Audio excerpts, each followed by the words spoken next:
Some people love politics. They can't get enough of all the campaigning. And for everyone else, here is Neil Jones and tonight's Top 5.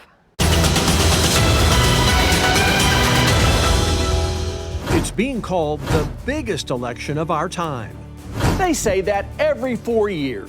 But if you're sick of all the campaigning, here are the top 5 ways to get your mind off the politicians. Number 5, Netflix is getting ready to drop their new season. I mean, CBS is getting ready to drop their new season. Great shows like their new comedy, Be Positive, which is being called a cross between Leave It to Beaver and The Simpsons.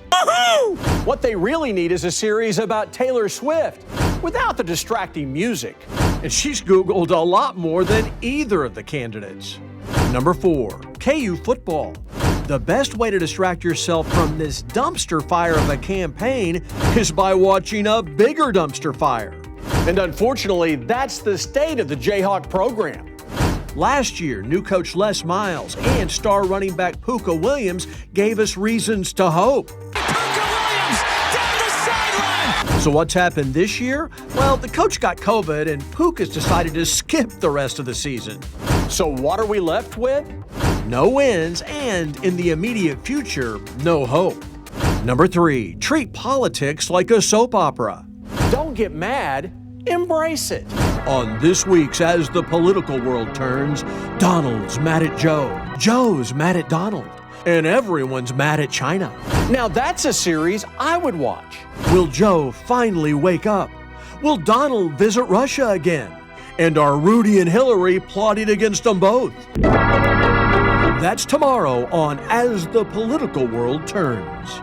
Number 2, educating your kids. Teachers and students are being challenged in ways we've never seen before. Many have been forced to adapt to some form of online learning.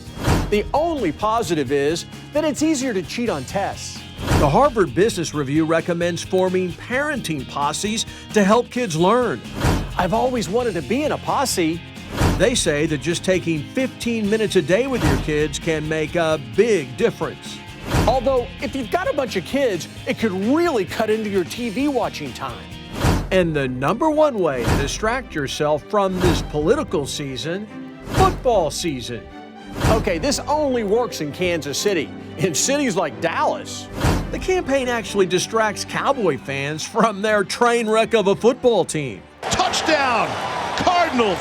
Hey, but we've got the Chiefs to cheer for. Logan Pringle galloping free! And in case you hadn't noticed, this is a special team. If the 1960s was the golden era of Chiefs football, this current group's on their way to establishing a second golden age. Someday, we're going to be talking about this as the good old days. Hopefully, 2020 and 2021 will be remembered for back-to-back Super Bowl victories, while the election, it'll be long forgotten. You know what? Absolutely not true. You're doing it. You're going to have. Just watching this makes me mad. I'm Neil Jones, and I'm not running for anything. No candidates were harmed in the making of this story.